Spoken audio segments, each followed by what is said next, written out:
Salut à tous et bienvenue sur 15 à Milan. Défaite 3-0 du Milan à domicile face à l'Atalanta. But de Romero de la tête à la 26e. But d'Ilicic sur penalty à la 53e. Et but de Zapata tout seul dans la surface à la 77e. J'accueille ce soir Nico et Erko. Salut vous. Ciao. Salut. Nico, on avait l'habitude cette saison de battre les gros. Et puis ce mois-ci, on a eu la Juve et l'Atalanta. 2 fois 3 buts encaissés. Est-ce un nouvel accident ou l'amorce d'une prévisible redescente sur terre? Je pense qu'il est encore tôt quand même pour dire que c'est la redescente, mais en tout cas, ce qui est sûr, c'est que contrairement à la Juve, je nous ai trouvés complètement surclassés aujourd'hui. À part 10 bonnes minutes en début de match, l'Atalanta est revenu après les 10 premières minutes, s'est mis dans son match. Dès qu'il y a eu le premier but de Romero, alors là, ça a été, ils ont complètement pris la main sur le match. Et le deuxième but n'a fait qu'accentuer cette domination. Euh, Il y a eu un petit réveil dans les 10 dernières minutes du match, mais on aurait pu même en prendre un quatrième, voire un cinquième. Il y a quand même une belle tête sur le poteau de Zapata. Il y a de très grosses situations où Ilicic s'amusait à la baballe un peu dans notre surface. Mais ça me fait penser au match un peu comme contre Lille. On a été surclassé. C'est difficile de, franchement, d'avoir des regrets sur un match comme ça, tellement l'équipe adverse a été vraiment très forte. Leur pressing nous a complètement asphyxiés.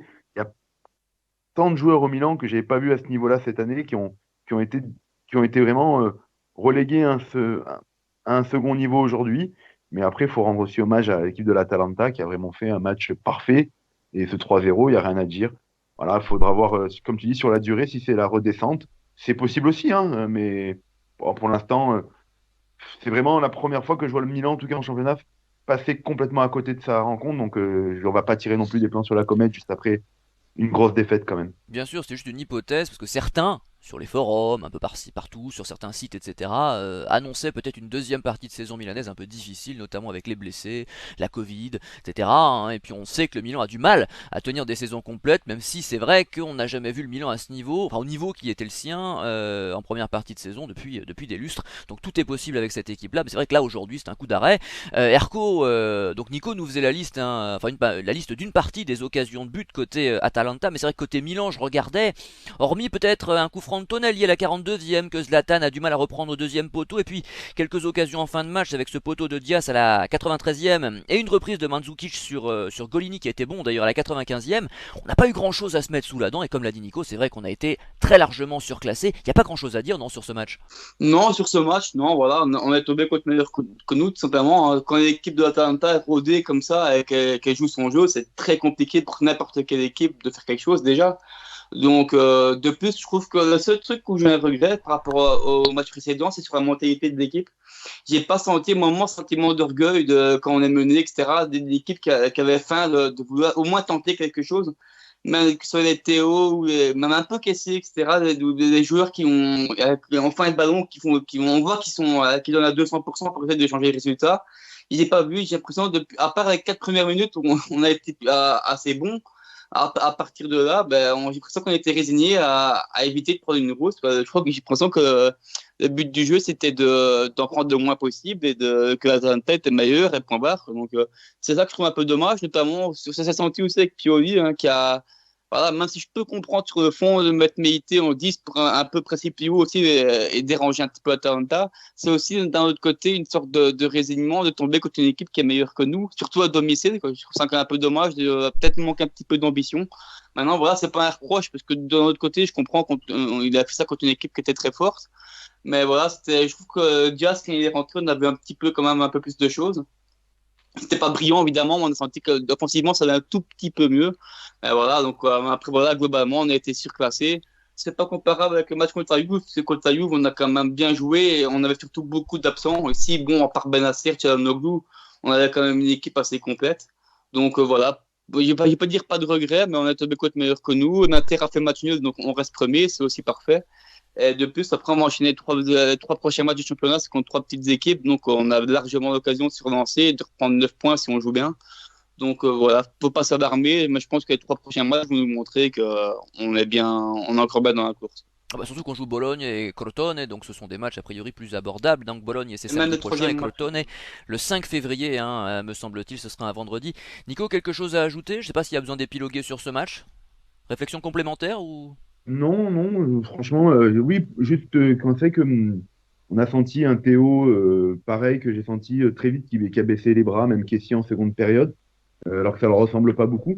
Peut-être aussi, c'est peut-être lié au fait qu'ils ont senti, enfin moi je trouve qu'en tout cas de mon canapé c'était déjà impressionnant, une supériorité qui était tactique et technique de l'Atalanta et que peut-être ils se sont rendus compte sur le terrain tout seul qu'aujourd'hui ça allait être très très compliqué. Ils ont dû se rendre compte qu'ils n'étaient pas au niveau. C'est ce que je me suis dit parce que c'est vrai que Théo a tenté trois, quatre fois ces grandes croisades où il part avec le ballon et bon et aujourd'hui à chaque fois il a pas réussi à gagner une faute et quand il perdait le ballon on le voyait tout de suite baisser les bras et même pas revenir, c'était assez surprenant de sa part parce que ça lui ressemble pas du tout, donc voilà, bon après ça peut arriver un match sans. J'ai pas mal armé, il y avait tellement de différences aujourd'hui entre les deux équipes que j'ai pas mal armé en fait sur ce match-là. C'est dommage d'être passé à côté. Je pensais pas quand même qu'on passerait autant à côté aujourd'hui en tout cas. L'Atalanta nous fait souvent mal, hein, on va pas rappeler ce qui s'est Ah bah, passé. le 5-0, j'étais au bout de ma vie. J'étais pas dans le même état que l'année dernière. L'année dernière, j'étais complètement passé à côté du match. Là, aujourd'hui, on a été battu, mais on a été battu par plus fort. Et j'ai pas l'impression non plus qu'au début, on a été nul. On n'a pas été bon, on a été battu par plus fort. On n'a pas réussi à poser notre jeu. Et après, on va y revenir, mais il y a des trucs qui font pas aussi, qui n'ont pas aidé l'équipe.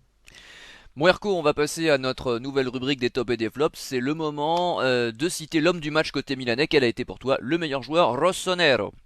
Bah écoute, moi, le joueur qui m'a plus plu aujourd'hui, j'aurais pu me mettre dans la surprise, parce que voilà, il a assez critiqué ces derniers temps, mais je vais sortir Tonali quand même. Je pense qu'il a fait un match très propre. Je trouve qu'on n'a pas beaucoup senti, enfin, on a senti quand même, mais pas trop l'absence de Benacer. Il a quand même gardé beaucoup de ballons, il a bien distribué les jeux, il en a récupéré pas mal. Puis j'ai pas souvenir d'une grosse erreur de sa part qui aurait pu nous coûter cher, à part peut-être en première mi-temps, une glissade au mauvais moment. Mais globalement, ce qui m'a bien plu, il a pris ses responsabilités. Un match de leader comme ça qui lui fera du bien aussi pour le moral, même si elle tombe sur une grosse défaite quand même, ça va pas, c'est un peu triste quand même pour lui. Mais on voit qu'il est sur une bonne lancée, qui s'améliore de match en match. C'est rassurant parce que voilà, pas rassurant. Moi, il n'y a pas vraiment de doute sur son éclosion, mais voilà, c'est le déclic qu'il lui fallait. Il a vraiment apporté beaucoup d'équilibre. Il a été très complémentaire avec Kessié. Donc, même si Kessié était un petit peu en dessous de ça, défensivement, il a quand même fait le taf. Et voilà, et Tonali était bien là de l'autre côté pour essayer de tenter de distribuer les jeux. C'est dommage qu'offensivement, bah, donc les trois joueurs sont passés à côté de leur match, globalement. Mais voilà, il est bien ressorti du lot. Il m'a vraiment bien plu aujourd'hui. Et c'était un bon 7 ou 8 dans les pas de Dial de demain, je pense, hein. Tu dis qu'il est très critiqué ces derniers temps, ça commence à dater, hein, parce que ça fait je trouve 1 ou 2 mois que Tonali monte en puissance. C'est pas encore le grand Tonali, même à Brescia on l'a vu faire des parties encore plus impressionnantes bien évidemment que ce qu'il a fait ces derniers temps, mais tu vois il a sorti un très bon match en coupe l'autre jour, et puis on sent que c'est un petit peu mieux, qu'il a un petit peu plus confiance en lui, qu'il tente davantage, pas encore assez à mon goût par exemple, à un moment donné il décale Calabria sur le côté droit alors qu'il peut faire davantage, il peut tenter, il peut frapper Oui, au but etc. Il y a encore, il a encore une fois on répète, il a 20 ans, hein, il va poursuivre son petit bonhomme de chemin, et puis c'est bien pour lui d'engranger les minutes. On pense que Benacer va rentrer rapidement, mais Tonali, je trouve, effectivement, je suis d'accord avec toi, est plutôt sur la bonne pente et c'est de bonne augure pour la suite. Nico, Ben, moi, j'ai le même, pas homme du match, mais le meilleur joueur côté milanais, c'est Tonali. Et c'est vrai que ça fait trois prestations, surtout d'un bon niveau. En première mi-temps, il essayait, c'était l'un des seuls à essayer de ressortir le ballon, malgré le pressing des joueurs d'Atalanta qui étaient très haut, à essayer de le ressortir pour jouer à terre. Il a récupéré pas mal de ballons un peu chauds. Il était présent. Il y a tu l'as dit, j'avais même oublié ce beau coup franc qu'il donne pour Ibra. Il y a aussi un corner en première mi-temps qui a failli être très dangereux. Non, il a été là. Après, bon, il a disparu comme le reste de l'équipe après le deuxième but qui a complètement qui a coupé l'équipe. Mais en tout cas, pendant une bonne heure, on l'a vu un très bon niveau et c'est bien pour la suite. Bon, pour Bologne, Benacer est censé revenir. Il sera dans le groupe, donc peut-être pas titulaire, mais en tout cas, quoi qu'il arrive, mardi, il aura quand même sa place de titulaire dans le derby. Donc, en espérant que ça continue, il puisse nous sortir une belle prestation mardi en quart de finale de coupe. on parle des coups de pied arrêtés, un truc appréciable chez lui, c'est qu'il les varie, il les tire pas toujours de la même façon. Parfois il les envoie au premier poteau, comme les 2 premiers corners qu'il a tirés si je ne m'abuse, et puis de temps en temps c'est le contraire, il cherche le deuxième poteau, il les tire sortant, rentrant, etc. On sent qu'il a une bonne palette technique avec son pied droit, pourvu que ça dure, et puis toujours intéressant d'avoir des coups de pied arrêtés bien tirés. Erco, as-tu une bonne surprise maintenant? C'est la rubrique numéro 2, hein. Y a-t-il un joueur qui t'a agréablement surpris sur cette rencontre côté milanais? bah, honnêtement, dans la surprise, enfin, moi, je comptais mettre Tonali aussi, donc C'est pas non, obligatoire, hein. honnêtement, S'il y a non, personne, il y a alors personne. non. Non, dans la surprise, non, parce que les autres joueurs, on les connaît bien. Donc, non, non, pas de Très surprise, bien. non. Nico. Moi, plus que la surprise, on va dire, c'était la surprise de Pioli. De nous mettre Meïté en 10. Ah oui. Ça, je suis entièrement d'accord avec Erko. C'est là où, bon, je sais que je crois que je suis le seul, hein, à peu près ici, qui tape un peu beaucoup sur Pioli. Et il n'y en a pas beaucoup qui taperaient quand même sur l'entraîneur qui est premier du championnat et qui, ça fait un bout de temps qu'on n'a pas fait une série comme ça. Moi, je tape dessus en disant que pour moi, on n'a pas un grand coach. Ça, c'est mon avis. Je pense que c'est un très bon meneur d'hommes. Mais je veux dire, à chaque fois qu'on se prend des, comme contre Lille, qui veut tenter quelque chose, bah, mine de rien, et quand on passe à une équipe qui est bien en place, on se prend quand même des fessées. Et là, mettre Meïté en 10, je dirais à la base, c'est Milan qui est premier. On joue quand même l'Atalanta, c'est pas la Juve ni l'Inter. Est-ce que c'est Et pire en que fait, mettre Huntelaar, ailier droit, contre Manchester? oui, j'y étais à celui-là au 4-0 à Old Trafford. Bah oui, oui, oui, non mais Leonardo nous avait fait fort ce soir-là, ouais. Oui, bah, Leonardo, ça n'a jamais été un grand coach. Non. Voilà. Mais genre, Pioli, c'est pas ça. Il a beaucoup de louanges. Il y a des trucs pour lui dire. C'est vrai, il a créé un groupe. Je veux dire, là, mettre Meïté en 10, moi je suis entièrement d'accord avec ce qu'a dit Arco dans son intro. Je veux dire, c'est déjà dire en gros, on va subir. Le pauvre Meïté, et je reste à dire que pour moi, c'est un joueur qui va être intéressant dans le turnover et qui sera peut-être certainement beaucoup plus intéressant qu'un Krunic qui va pouvoir vraiment dépanner et remplacer, faire souffler un caissier. Mais le mettre en 10, je veux dire, le gars a constamment joué en arrière dès qu'il avait des ballons. On le voyait qu'il était embêté pour se retourner, il n'avait pas cette faculté-là. Et l'avoir fait faire entrer Diaz, même si je peux comprendre pareil les critiques qu'il y a sur ce joueur, Diaz, malgré tout, même qu'il soit bon ou mauvais, c'est un joueur qui va vers l'avant. Et déjà, quand il est rentré en seconde période, bon après, il fallait que Milan revienne au score, mais il a quand même créé des fautes. Et à chaque fois, il essayait d'aller vers l'avant et de créer quelque chose. Il tire quand même sur le poteau en fin de match. Diaz, on avait de le dire dans les dernières actions, dans les arrêts de jeu, il tire sur le poteau. Mais je veux dire, je n'arrive pas à comprendre ce truc. Et en Si, plus de, si, je l'ai dit, de griller Nico, une hein, je carte. l'ai dit. Non, mais je veux dire, de griller une cartouche avec Meïté, que si au moins tu as Meïté sur le banc, si tu avais un blessé avec Tonali et Kessié, tu pouvais au moins le remplacer par Meïté. Parce qu'au final, on a sorti Meïté à la mi-temps, on a grillé une cartouche pour faire rentrer Diaz. Malheureusement, bah, tu es déjà en train de courir derrière le score. Et c'est ce que je reproche à Pioli, c'est que voilà, aujourd'hui, c'est pris lui aussi. Il a été surclassé aujourd'hui aussi, lui aussi, par Gasperini. Bon, c'est pas le même type de coach, hein, mais lui aussi, il a été surclassé sur le banc de touche, en tout cas. Erko, quelle est la mauvaise surprise cette fois-ci? Bah, sans, voilà, j'ai pas envie de taper sur l'équipe non plus, donc on va dire un peu déçu de Théo quand même aujourd'hui, il a pas été catastrophique dans, disons, techniquement, mais dans sa mentalité, je trouve que il a été, comment dire, l'emblème de ce que vient de dire Nico, hein, du manque d'ambition de l'équipe, comment dire, de se résigner à pas perdre donc de trop contre l'Atalanta. Voilà, il n'a pas été du tout. Ouais, de peu de choses qu'il a tenté, il a tout raté. Dans ses dribbles, il ne croyait même pas lui, je pense. Donc, défensivement, il était plus ou moins à côté de la plaque aujourd'hui, même si c'est compliqué quand même contre une équipe qui joue en surnombre comme ça derrière, enfin devant, pardon. Donc, ouais, donc c'est voilà, c'est quand Théo nous tire vers l'avant, bah, l'équipe peut faire de grandes choses. Même des matchs compliqués, il peut nous débloquer des matchs comme on a vu contre Parme, etc., où on était mené et qui ne réussi à nous sauver. Ici, bon, on a vu qu'il n'était pas dedans et que mentalement, il n'était pas là et que l'équipe n'a pas suivi non plus. Donc, je pense que sans grand Théo, dans ces matchs-ci, on ne peut pas espérer grand-chose non plus. Donc, voilà, voilà, ça arrive, hein, un mauvais match mentalement, ça peut arriver aussi à n'importe qui, à n'importe quel grand joueur. Un match oublié pour lui et en espérant qu'il fasse un gros match contre Bologne, hein, tout simplement. Nico, quel est ton chat noir? Ben, moi, j'avais pareil, pendant qu'on avait le match, je pensais à Théo. Puis après, quand même, faut pas oublier non plus donc apparemment, il a eu un faux positif, Théo. Donc, il est revenu jeudi. Donc, c'était au final la bonne surprise de pouvoir le récupérer dans le groupe. Et au final, je me suis dit, bon, peut-être que le mec, il était pas dans la tête qu'il allait jouer. Il s'est dit pendant 10 jours, il allait être à l'arrêt. Bon, j'en sais rien. Et mine de rien, c'est qu'il fait pas un match, il est pas nul. C'est juste qu'offensivement, on ne l'a pas vu du tout, alors qu'on attendait de sa part. Mais moi, au final, celui qui m'a plus déçu, bah, c'est Léao. Parce qu'au final, tu te dis que ce gars-là, quand il n'y a pas quelque chose sur sa feuille de stats, il n'y a rien, quoi. Bah oui, Le il fait deux match, actions en début de match et puis après il disparaît. mais c'est ce qu'on dit toujours quand on fait les émissions. Alors oui, quand il y a une passe décisive, qu'il y a un but, et qu'on retient surtout des fois souvent ça de son match. Et c'est vrai que si l'équipe elle gagne et que tu gagnes par un but d'écart, bah, Ah bah on le tu salue. peux pas. Bien sûr, non, je le salue, mais dans un match comme ça, le gars, il t'attend beaucoup plus de sa part. Et après, j'ai pensé aussi que du côté de Théo, bah, malheureusement, il y avait Léao. Léao, la phase défensive, c'est pas ce qu'il aime le plus. Donc peut-être que Théo n'était pas aussi monté peut-être autant parce qu'il savait que derrière, c'est pas Léao qui allait le couvrir, c'était souvent Kessié déjà qui revenait. Donc, il y avait Kaloulou aussi qui joue à la place de Romagnoli. Alors, d'habitude, c'était à la place de Kier, donc peut-être qu'il n'a pas pris autant. C'est pour ça que au final, je dis, je mets pas Théo. Mais c'est vrai que Léao, aujourd'hui, il a été complètement inexistant. J'attendais beaucoup au final de lui avec le gros duel avec Atebor. Le néerlandais après le dessus largement et on n'a pas vu le portugais parce qu'on attend. On sait très bien ici, Erco le premier, moi aussi je suis comme lui, on n'attend pas grand-chose de Castillero. Donc on attendait aussi et on n'attendait pas grand-chose de Meïté en poste de numéro 10, donc on attendait beaucoup de Léao et ça a été enfin inexistant. Je pense que Rebic il a peut-être marqué des points. Je ne sais pas si c'est lui qui jouera le prochain match, mais peut-être qu'il a gagné des points pour le derby, Rebic, avec le match de Léao aujourd'hui. Je pense quand même que Léo a une petite marge parce que Rebic est tellement décevant depuis le début de saison.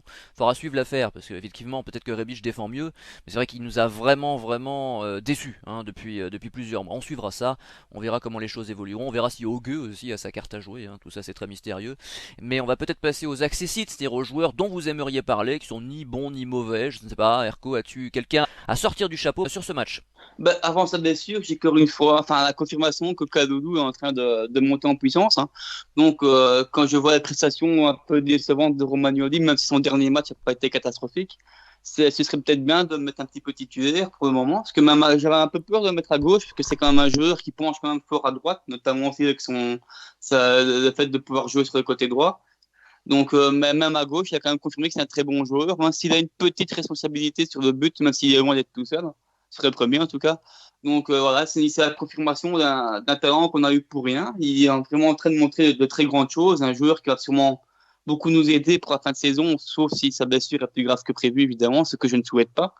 Mais en tout cas, je suis vraiment. Voilà, c'est un joueur pour qui on n'attendait rien du tout et qui est en train de tous nous faire mentir de match en match, de monter en puissance, de prendre comment dire, enfin, j'arrive pas à y trouver de défaut dans son poste, que ce soit l'anticipation, même son jeu aérien, malgré sa petite taille, il récupère quand même beaucoup de ballons. Et techniquement, il est très fort pour un défenseur, il est capable de se porter vers l'avant, et il peut quasiment tenir tous les postes derrière. Donc, à part, enfin, j'ai jamais vu arrière gauche, mais il peut jouer quand même axe droit, axe gauche, et sur le côté droit, donc latéral droit. Donc, c'est quand même une grosse ressource pour le club. Et voilà, je suis content d'avoir, et j'espère qu'il continuera comme ça, et qu'on pourra compter sur lui comme titulaire l'année prochaine. Nico? Moi j'en ai un, c'est Ibra. C'est le premier match où on l'a vraiment pas vu depuis le début de l'année. Alors même des fois quand il était un peu moins bien, il nous sauvait comme contre Houdin d'un but pour nous offrir la victoire. Mais là aujourd'hui, bah, c'est la première fois qu'il est passé lui aussi complètement bouffé par Romero, Jim City, Toloi qui l'ont muselé. Après je sais pas, il était peut-être en mode aussi aujourd'hui. J'ai envie de mettre des prises de taekwondo partout là avec ses pieds en l'air. Il a pris aucun ballon. Ça a été un match Mais même très sur très sa première compliqué action, pour lui. quand il est hors jeu, il frappe à côté, il Oui. doit la mettre, hein, quoi qu'il arrive, quand il enveloppe son ballon là, à côté du deuxième poteau. Et il a le droit de rater de temps en temps une occasion, il en rate pas beaucoup quand même. Ben ouais, Ah, mais donc, bon. non, mais c'est vrai, non, mais c'est bon. Pareil, c'est un match. C'est vrai que par rapport au début, tu disais que Milan entame sa pente descendante. Il y a quand même une chose, c'est contre Cagliari, le dernier match où on n'a pas fait l'émission. Quand tu vois Ibra, quand même, qui a fini le match, il était sur les rotules complètement. J'ai du mal quand même à imaginer qu'un gars de 39 ans puisse encore nous faire 6 mois. Bon, après, sans blessure, sans rien. Que quand même, déjà, l'attaque repose sur lui complètement. Il va falloir enchaîner. Il y a la Coupe d'Europe, il y a mercredi, mardi, il y a le derby. Bon, après, il reste Milan, c'est pas. précieux sur les déviations quand même, dans le jeu aérien, Ouais, etc. Il est il toujours reste- là, hein.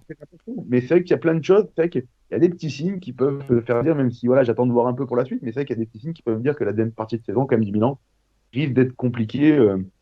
Si peut-être on donne peut-être aussi, on attend peut-être beaucoup trop, peut-être encore d'Ibra qui nous fasse une saison complète. Après, le mec est un cyborg, donc il peut nous surprendre. Mais aujourd'hui, c'est vrai que c'était un jour, pareil, c'était un jour sans pour lui. Et puis n'oublions pas que la plupart des adversaires sont très inférieurs à l'Atalanta et que le Milan face aux petits en Mais général aussi, réussit quand même à l'emporter assez facilement. On a vu beaucoup de matchs, y compris contre Cagliari d'ailleurs parce qu'on n'a pas fait d'émission, mais on a vu le match. Ça reste facile quoi, hein, pour l'instant, hein, pourvu que ça dure.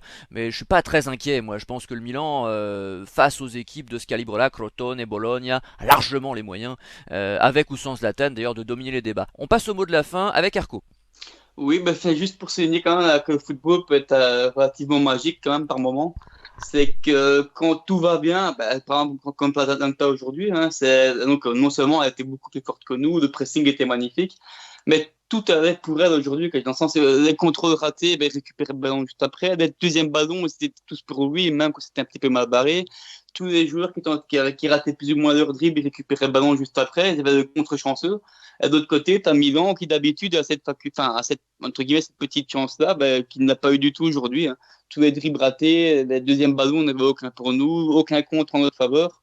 Voilà, c'est ce qui fait aussi la beauté du football, c'est il y a des vents contraires aussi qui sont parfois contre nous. Et donc voilà, pour que ça reste quand même un sport à part et que voilà, faudra apprendre comme ça pour le prochain match, tout simplement. Nico? Bah, moi, mot de la fin, il va être sur le derby de mardi en Coupe d'Italie. Alors, j'espérais, lors des huitièmes de finale, qu'on se fasse éliminer contre le Torino. J'ai espéré ça, que je dis, parce que si on chope l'Inter, on va être obligé de jouer le match sérieusement. Et après un derby, ça se gagne. Et quand je vois la tête de Conte sur un banc de touche, ça m'exale encore plus à ce qu'on gagne. Donc, j'espère que mardi, voilà, l'équipe, qu'on va faire le boulot. Surtout que l'Inter va certainement envoyer l'équipe type, parce qu'ils n'ont plus que ça à jouer avec le championnat. Donc, eux, ils peuvent se permettre, avec l'effectif qu'ils ont, de pouvoir envoyer l'équipe type contre nous. Et de toute façon, et pour le moral, et surtout après une défaite 3-0, aller gagner le derby, ça pourra faire que du bien à l'équipe. Et tant pis si ça rajoutera 2 matchs de plus certainement contre la Juve après en demi-finale, mais c'est comme ça. Et voilà, j'espère, pour continuer à prendre le dessus, l'ascendant psychologique sur l'Inter, gagner ce derby mardi en Coupe d'Italie. Bon, là, mon mot de la fin, moi, ce sera très simple, c'est que les supporters manquent terriblement. C'est une évidence de le dire, évidemment, c'est la palissade, mais c'est vrai que ça commence à faire long, hein, bien sûr. Donc, on a hâte que les supporters puissent de nouveau revenir dans un terrain de foot. Malheureusement, ça semble pas pour demain. Concernant les émissions prochaines, alors c'est vrai qu'on a dit qu'on rencontrait Bologne samedi prochain, qu'on rencontrait également Crotone le vendredi 5 février. Malheureusement, il est possible qu'on ne puisse pas faire ces deux émissions. Ça dépendra des disponibilités de chacun, parce qu'on a tous nos occupations. On verra, hein, c'est pas rien n'est définitif, donc n'attendez pas forcément des émissions dans les jours qui viennent, mais enfin on reviendra de toute façon par la suite, et puis Casa Milan suivra l'équipe bien évidemment jusqu'au bout de la saison et au-delà. Voilà, bonne soirée à vous, bon week-end, bon dimanche, salut. Ciao. Bonsoir.